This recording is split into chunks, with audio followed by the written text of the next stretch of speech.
Many seeing this article may be aware of a hostile exchange between myself and Dragoneer.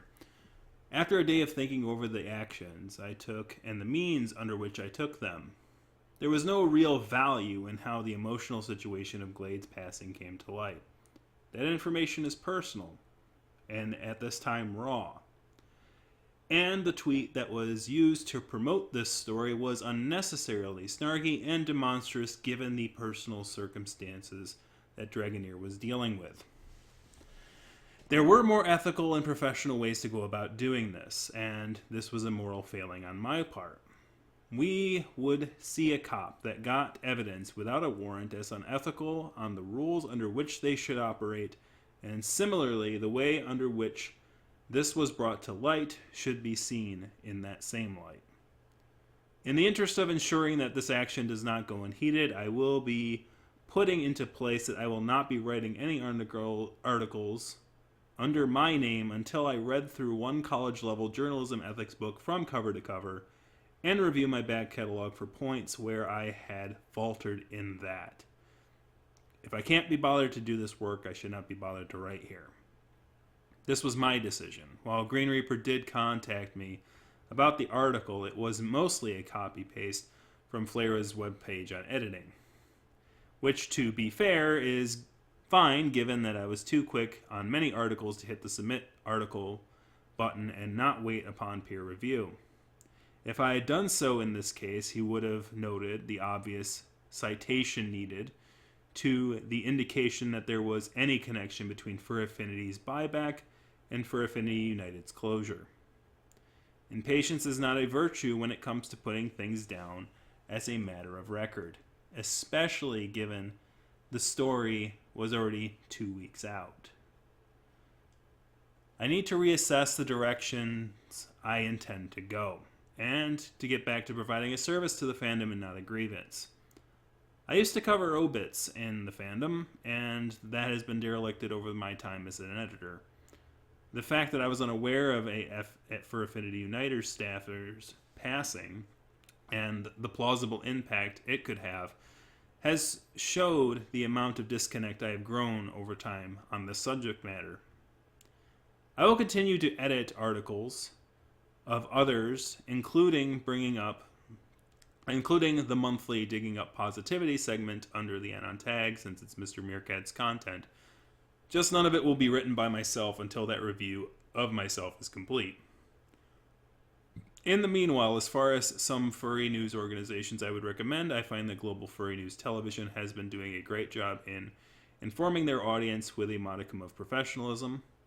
I think in time, we will need more people doing good work, which is great should some of us falter in that duty. Somewhere along this past 4 years, as an editor, my emotional intelligence has eroded, particularly in the past year. We sometimes see gatherings and conventions as a want and not a need, but my first convention was in 2011, and I think that once I started to see people and the joy and hard work and dedication they put into these things, I became less cynical about the world and was able to understand some of the difficult decisions and trials that they had to deal with, and would treat it with more respect and candor. It's too easy to forget as time goes on, and the only interaction you have with people is through wire, that they are people dealing with difficult decisions. And the last thing they need is somebody giving the appearance of, at best, being cold and to their trials, and at worst, dancing on their grave. Forgiveness is not asked of, it is earned, and I will spend the next few months doing what I can to earn it. Either I fail and leave the future of furry news to another, or succeed and come back better for it. Thank you for your time and support of the past decade.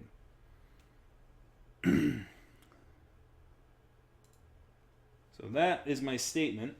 I'm trying the immediate res style, because a lot of times people, if you start with a good day, everybody, people will click off of, will be like, you're rambling, I don't want to do this. So I've seen this immediate res style on YouTube where people get to the meat and the bones of things right away. and then kind of go into detail if a person wants to continue watching. And I think it's a good idea. I think it's a really good thing. And I'm rambling right now because I'm putting on my costume, because in order to read this text, I had to have my head off for it. So I'm stalling, and I'm telling you that I'm stalling because I'm that way. Editing, what is that? Speaking of not respecting people's time. Hey, there we are. How's it going, everybody? So, as you can tell, this news is going to be about me. And that means I messed up. Because as I said on this channel once before, I've said it multiple times. A good journalist is a ninja, not a pirate. And the situation that revolves around the article in the description below, that was since edited after my original publication, became a sort of focal point of furry fandom discussed because of the way it was presented. Basically, before Dragoneer had corrected the article, it had made a speculation about Fur Affinity Uniting having to closure having to do maybe being fiscally tied with Dragoneer buying back Fur Affinity from IMVU. You can read about that buyback in the description below. And also sort of the comment that was made there. Unfortunately, the comment itself became the news story because I had failed to do that. So, I am being for reals. Bought one of this in the mail. Got to read this thing from cover to cover before I can write any physical articles for Flera. Because I've spent 10 years, I'll tell you the truth, in a way faking it. Sometimes you fake it till you make it. But the only reason that you can make it is if you take a look back at your works and increase your skill upon it iteratively. No one was born being an artist. No one was born being a fursuit maker. These are crafts that people have developed over time. And skills that people have shared with each other over time. Our community has been built upon people who do new things and try new things. Sometimes we succeed at those things and become popularized for it. And every one of us will have moments of falter. Maybe we'll draw a commission that we didn't think was the greatest. Maybe we'll make an error in our processes. But there's many ways that you can go about it. And as long as you learn from those mistakes and learn from them, you'll improve. And clearly, this was a huge mistake on my part. One of the biggest lessons I've learned from this situation is that even though I've gave myself a rule on this YouTube channel of, sort of being isolated and not interviewing people because I didn't want the people I interviewed setting the tone for the channel, in a way, one can be an echo chamber of one. And I wrote that speculation in that article, and I truly believed it. And even when presented with evidence against the fact, I stubbornly would not let it go. And that doubling down and that microcosm and that sort of fight that I had on the Twitter space kind of shows that even if you are isolated, even if you're not dealing with other people, you can be an echo chamber and believe some of the stuff that you believe based on circumstantial evidence. And why peer review is so important. I'll say that Green Reaper, as an editor-in-chief, has been very hands-off and almost to a fault. I don't know how involved he was with Cross Affliction when he was the editor or any of that, but for me it's been, I was getting used to writing an article and then publishing it pretty much within a 24-hour period, not like really waiting too much on peer review, and that was the biggest first error. And there's no really hard rule about that. There's ethics and styles and things like that, and that has evolved over time. If you were to go back into Flavor's past, you would see articles that are basically, more maybe more speculative and more things than that. We have improved over time, but we're still a small organization of volunteers. And as I said, as I admitted earlier, I haven't taken college level courses on journalism. I've learned by doing, and I've learned by observing, and understanding where I make errors or where I don't, right? And listening to people, even if that listening to people causes contention sometimes. And while Dragoneer did retweet that conflict to the Twitterverse, and while at first I was kind of, going, oh boy, roll eyes, oh boy, here we go. At the end of the day, I think it was for the best. And the reason I say that is because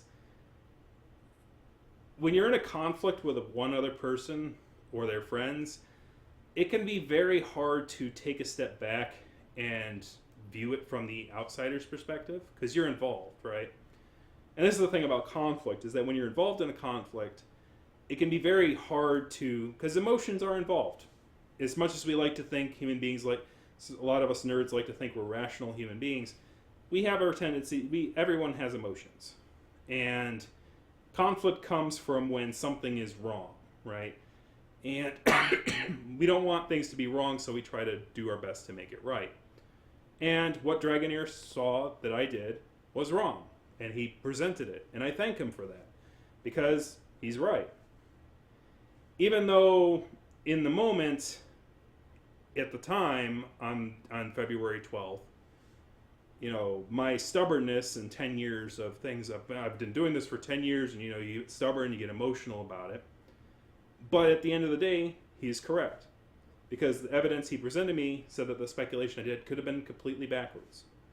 I speculated that Fur Affinity United was closed to save Fur Affinity, when in reality, Fur Affinity United was closed because they lost a comrade. They lost Glade. And they didn't want to lose anyone else in these uncertain times. So they decided, instead of working with this hotel, which was trying to push them to go, they said, we're done with this. We're not going to lose anyone else. We're not going to lose another one of our friends. And that was the reason that that's the reason that Dragoneer said that they had ultimately decided to close Fur Affinity United. The way that was learned was not the most ethical. In fact, it was horrendous. And the way I presented the article, as if it was if it was a financial reason to save Fur Affinity, as it wasn't the truth, right? And the worst is that the truth could be the opposite. The truth could have been, well, they closed Fur Affinity United because they were angry with the hotel that they were trying to force them to continue, and they wanted to freaking get off this freaking pony show. We didn't want to lose anyone else. And then basically, maybe Dragoneer had some extra money because they're like, well, I'm not going to have to run the convention anymore. So I have some extra money that I would have spent on the convention to keep it going. Why don't I use it to buy back Fur Affinity? And because I'm worried about Fur Affinity, losing its thing as IMVU is becoming Together Labs, and the structure is changing. What if they sell Fur Affinity to somebody who won't treat Fur Affinity in the way it should be, in the way that the furries want it to be treated? That is speculatory, but that is a truth. That is the complete opposite of what I presented in the article. And had I waited on peer review, that question could have come up, and that part could have been taken out of the article completely, because it should have been. So the reality is that we all make mistakes, but the reality is that the only way to improve when you make mistakes is to present that a mistake was made. In this case, an error, because I didn't correct it. Green Reaper ended up correcting the record. And he box my ears a little bit behind closed doors. I will say that also, though, it is our shared responsibility, I think. Ultimately, it's my responsibility because I blew through the system of checks and balances. I wrote articles and then put them on to the website without too much peer review because I got used to doing it. You get used to doing things efficiently. We get tied to efficiency, and we forget that there's reason. Like the article was already 2 weeks out. The IMVU being bought back by Dragoneer happened 2 weeks before I had published that article, and there was time for peer review. Why I was, I got caught in this whole like efficiency. I have this checklist of things to do and go. It can be detrimental, especially when dealing with this. Especially in a site that doesn't put itself out as being first, as more about being truthful and correct. In this case, it was not only slow to the take, it was actually factual. There was, speculatory things that were not deeming and were distracting to the actual position that was going on. And there was a lot of damage done. I burned, there's probably some bridges that have been burned here, and they might never be repaired. But that falls on me. And I take that seriously because, I look back at like the history of like organizations in the media, and one recollection is Fox News back in 2006 when Chris Wallace was interviewing, Bill Clinton, and they were supposed to be talking about agriculture or something, and then Chris Wallace basically brought up, this was in 2006, and he was like pointing the finger at Bill Clinton going, why didn't you do anything about Al-Qaeda? Because they caused 9/11, and 9/11 was just 1 year after you left office. Like, why didn't you do more to stop Al-Qaeda? And Bill Clinton basically just broke the fourth wall at that point. It's like, this is not why I'm here. We'll talk about that and my responsibility, and also my predecessor's responsibilities, because it happened under Clinton. It happened under Bush's watch, but Clinton had the office pretty much up to near that point. So, Bill Clinton just basically broke the fourth wall and went, I was supposed to be here to talk about agriculture or something, and now you guys are talking about this, right? This is why none of us like to come onto this news media thing, because it seems like you guys are playing gotcha games. And honestly, when I think about it, it's like the worst thing is that if you go to the comment underneath the comment I read at the beginning of this, you'll see a colleague called Ralkin, and he basically says, he tries to poo-poo it, and he tries to go oh, you're being too hard on yourself.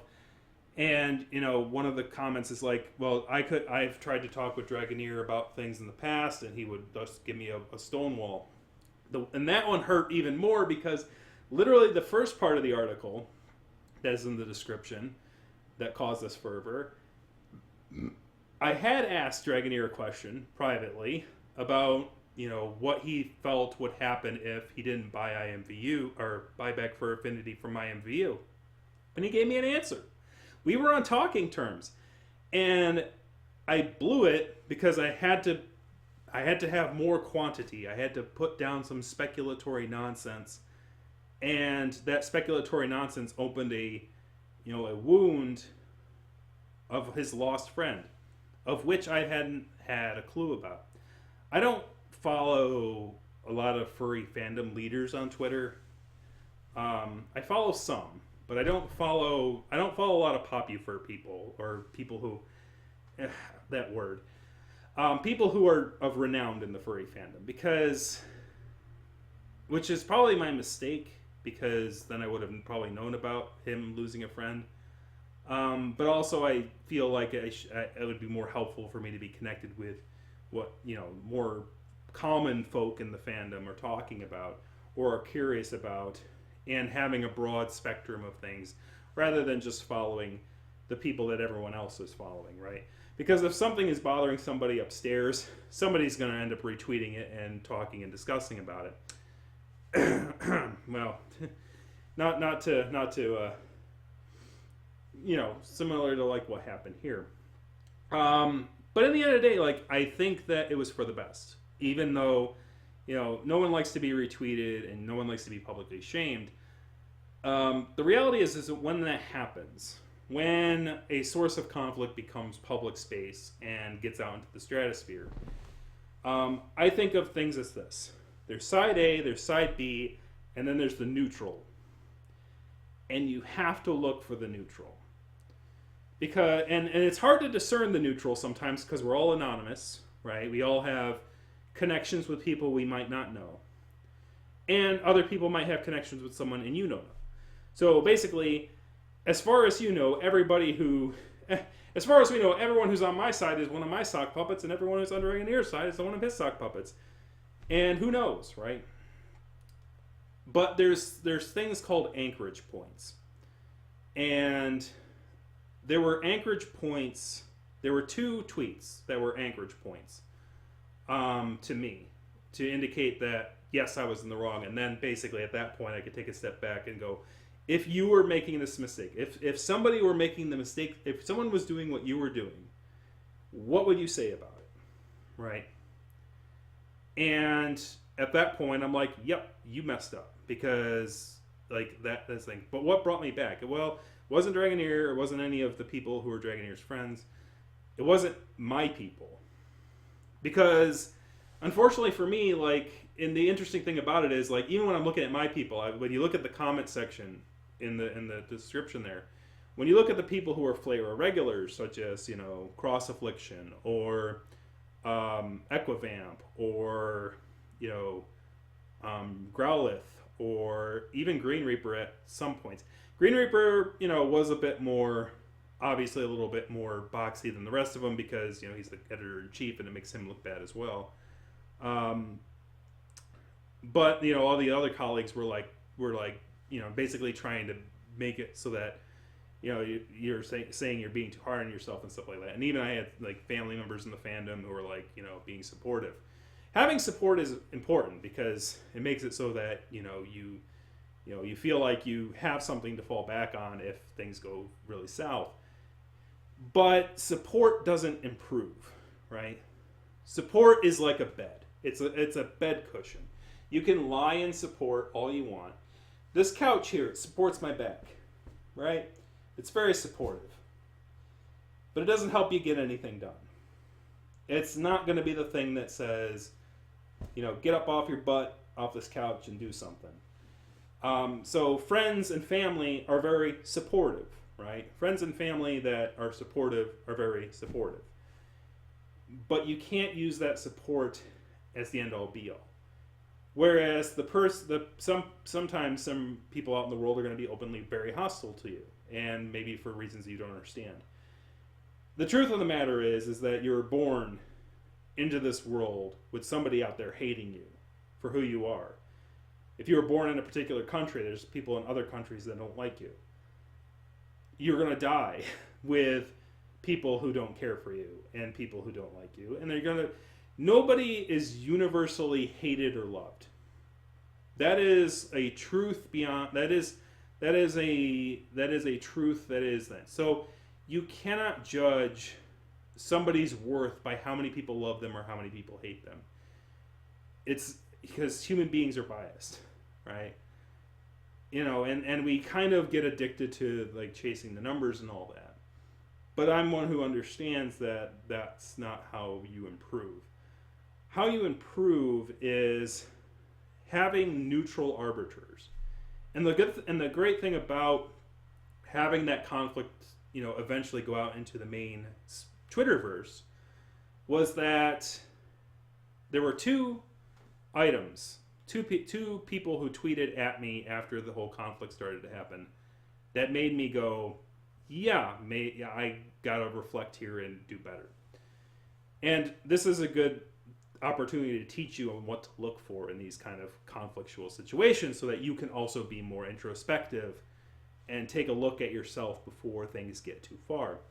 And that is, who do you respect that is a neutral arbiter?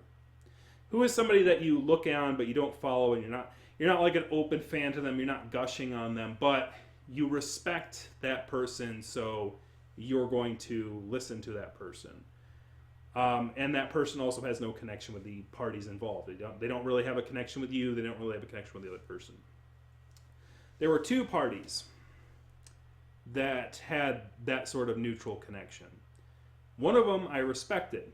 The other one I didn't.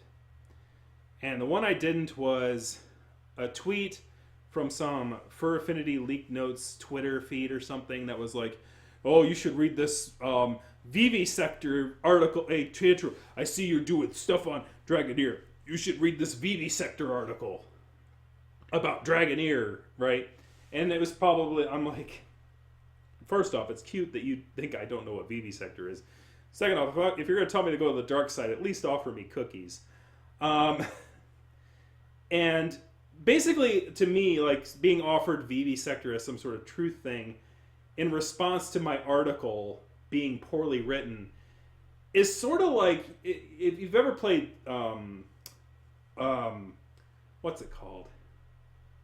Elder Scrolls, right? If you're being visited by the Dark Brotherhood, you probably did something wrong and something regrettable. If someone from the Dark Brotherhood is walking up to you and going, hey, buddy, are you one of us now? I'm like, what? I didn't kill anybody. What are you talking about? No, you're one of us. You know you are. If you really think you are one of us, go over here. Like, no, don't go down that road. So, no, like, I don't see myself in that light. No, I don't see, like, I don't think everyone in the furry fandom, and especially in the upper echelons of decisions, make decisions of ultimate evil all the time. People, have private conversations. Sometimes they give out bad advice. Sometimes they have poor coding, and that poor coding ends up getting, things in trouble. And, I don't fully blame the victim of those, of leaks like that. In fact, when we did cover the leaks on Flera, like, I basically said, I don't know if I wrote the article or someone else did, but I was like, and the conversation started happening, I'm like, I'm not posting to the area where those leaked notes are because they weren't supposed to be public domain in the first place. And those are supposed to be private conversations, right? They're not supposed to be assessed by the general public in that way. Though, obviously, they were once they were leaked, right? Which is why data privacy is important. As far as, like, things like that. If the person in charge has their notes leaked and the person who's supposed to be in charge of security has their notes leaked and it makes them look like have egg on their face, that's not too much skin off my back. It's not, because it's like they were supposed to be in charge of defending, people's privacy, and now they had their privacy, ruined. It's sort of, in essence, it's like you didn't lock your door, you left your door wide open. And it's like, so if you got robbed because you left your door wide open, there's you have some fault. Obviously, the robber shouldn't have done what he did, but same thing. But there were other victims, right, that didn't necessarily have anything to do with making sure that the site was secure. But anyways, it's like really far in the past. It's like been 10 years now. Like, lessons were learned. Hasn't happened again, right? Hasn't happened with any regularity. It was like a one-off situation, and I think they're taking their security seriously now. Similar with me. I want this to be the biggest mistake. If anything, I want this to be the big mistake that I make, and make sure that no other future mistakes happen like this. Which is why you read this thing, read ethics, and if I like this one, I'll buy another one. He made another one. If I find this of interest, I'm afraid it's going to talk about a lot of like things like religion, and like I've already kind of like skimmed it a little bit, or like skimmed some of the titles and stuff like that. And obviously it deals with other countries and world religions and politics. Might not necessarily help with furry too much, but I'm adaptable, and I do need to. There's no ethics in furry journalism book. We don't have one, okay?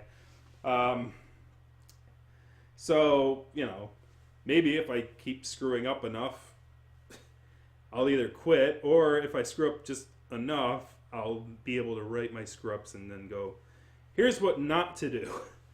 And then you can make your own furry ethics and furry journalism book. I don't know. But if it was, this would definitely be a chapter of here's what not to do. Don't do this. Don't do this. But the thing of the matter is, one of the things I've always said is a person's character is best judged not how they behave when things are at their best, but how they behave when things are at their worst. When they're confronted with a situation and an error that they caused, or confronted with a situation that is difficult. How do they deal with it? How do they deal with that situation? In essence, do they fight to change themselves for the better? And in this case, it's up to me to prove that I can. If I can't, then hopefully the other people will take the torch. And speaking of which, now would be a great opportunity to, if you want to write articles for Flera, feel free. I still edit, and I'll have more time to edit these days because I won't be writing as much. I can't write any articles or publish any articles under my name until I've read through the ethics thing. That might take a month or two with my time schedule. But I can edit, and I can take the time to help people edit, and I won't add things that shouldn't be added. And I will point out things that, might need citation, right? Checks and balances is an important thing. That's why I kind of, Green Reaper once called himself like a left libertarian. It's like, I know libertarians are very laissez-faire. He self-described himself as one.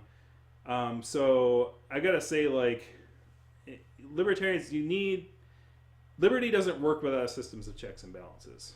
Without people, having peers being able to check and balance them. Which comes to the other one. I had the Dark Brotherhood contact me and try to lure me to the dark side. The other person who checked and balanced me on Twitter, which I took them seriously, was Buddy Good Esquire. So the dog who's sort of he works as a attorney clerk, I think, and he works for an attorney's office. So he works in that sort of judicial in the judicial branch. And I respect the judicial branch, especially after the last 4 years, because I think the judicial branch is the only thing that's kept us out of becoming a completely, from completely giving up on ourselves, from America completely letting go of itself. I think that the people I've grown a great respect for a lot of the people in the judicial branch. It's kind of like Hammond from frickin' Jurassic Park, where he's like, I come here to save you, these characters, and the only one and the only thing democracy has on its side is the blood-sucking lawyers. And the lawyers are like, thank you? I guess? But, literally, the courts held up in spite of having Trump appointees, right? The courts were like, no, you're not proving fraud here. You're not proving fraud enough to discount people's votes. So, no, and basically they're the ones that helped protect us from Trump completely, tossing out all the votes, all the elected votes and stuff like that, because they, in the judicial process, right, they follow a judicial process. They don't see they're not dealing with things in a partisan manner, which is why things should go to the court system rather than having our law enforcement people be judge, jury, and executioner, right? We have a due process. And the same principles should apply to Flera's journalism, right? If we are going to be journalists, if we are going to be serious news and serious business, we need to be instituting a system of checks and balances.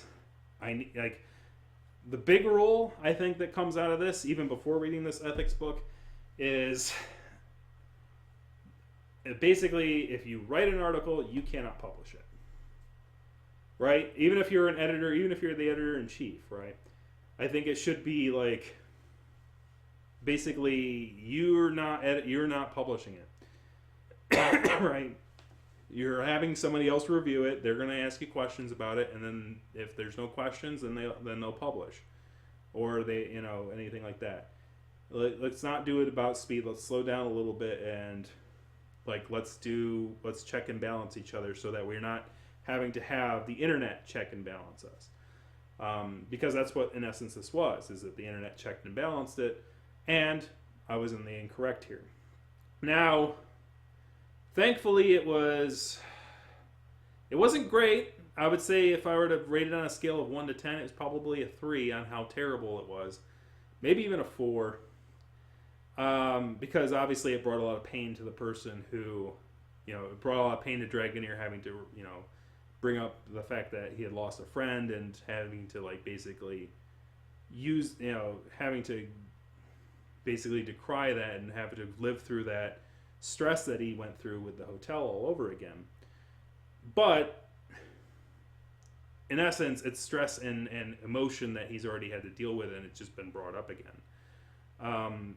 The worst of the worst that misinformation can do from a media standpoint, we have seen in spades over the past few years. People can get emotionally tied up in a big lie and basically act against their own self-interest and their country's own self-interest, trying to protect that big lie, and those in power who are lying to them by attacking those institutions or attacking people or spreading misinformation about people, which can end up getting them killed. Misinformation is spread to such a degree, if a furry, if where a furry might take their own life or stresses like that. I think Dragoneer is stronger than that. But luckily Dragoneer was brave enough to speak out about it, and he did. In spite of, my objections to him retweeting, I think it was for the best. And so I do apologize for bringing up that emotion to him. But I also want to thank him for taking that action, because somebody had to. Because my colleagues certainly weren't, right? My colleagues certainly weren't questioning, my behaviors and, questioning what I was writing. And, I think that in spite of the fact that people, when people are, when people say when people denounce that you do something wrong, it's always with more fervor than if you're doing, the correct thing, right?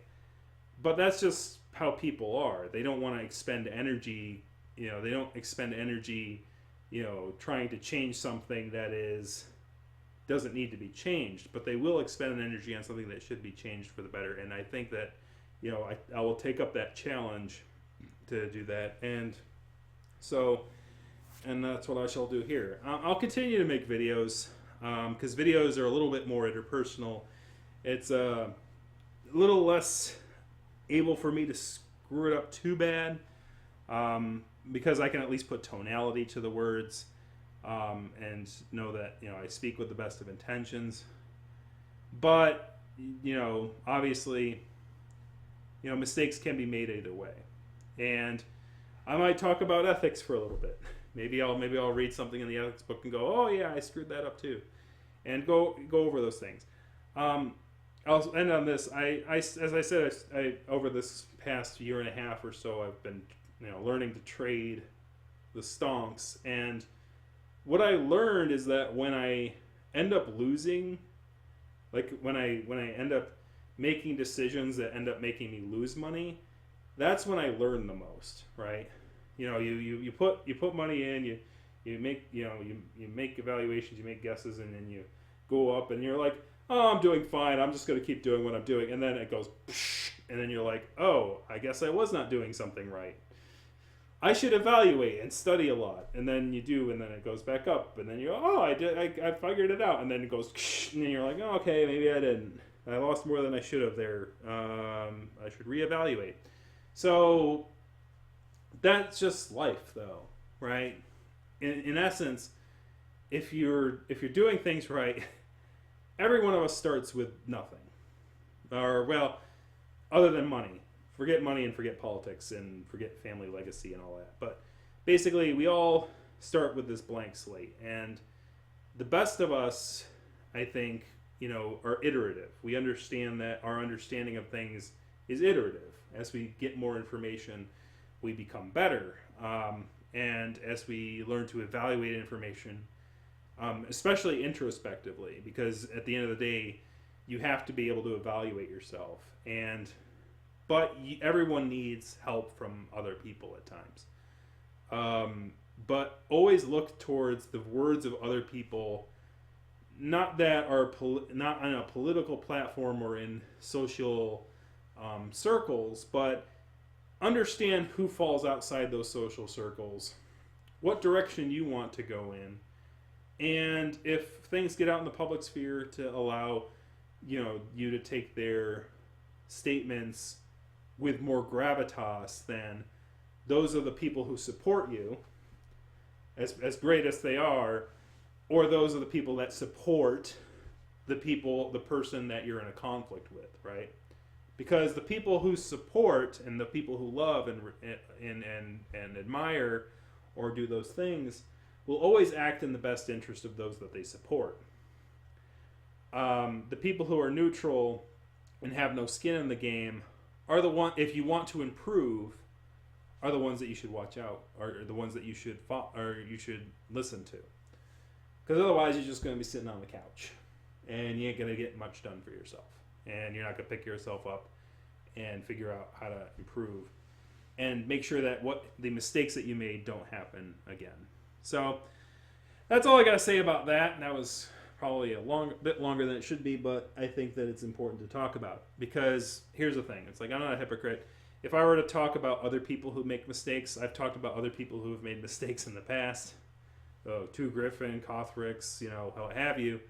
Kirill the Wolf, things like that, right? If it's fair game to talk about the situations, those kind of situations, then it's fair game for me to be under that chopping block too when I go astray. I haven't, at least my mess up isn't as bad as those, but it starts somewhere, and it's better to stop it before it goes even further. Because like with the stonks thing, as I said, if you don't learn, you're just gonna keep losing money. All right, so you're gonna just keep losing. And you don't want to keep losing, because then all of a sudden you'll become lost. You don't want to do that. So thank you very much for watching. Kick the like, kick the subscribe button, kick a comment in the comment section. Let me know what you think. And if you have any ideas about articles that you'd want to write for Flera, feel free to stop by the website. My suggestion, if you are going to take nonfiction in a seriousness, write about things you know and enjoy. There's many. The fandom is really large now, and this is something I used to write topics on things that weren't necessarily all, social, political, or any of that. I used to cover things like obits or obituaries, as I noticed in the comment, and other things. If you want to have a focus on writing those particular things, that's great, because as we continue to grow as a fandom, we're going to need people who specialize in particular things that they're experts in. And I think that as we continue to grow, that's going to be necessary, because I think that it's an important thing to get done. Anyways, thank you very much for watching, and we will see you again next time. There's no time like next time.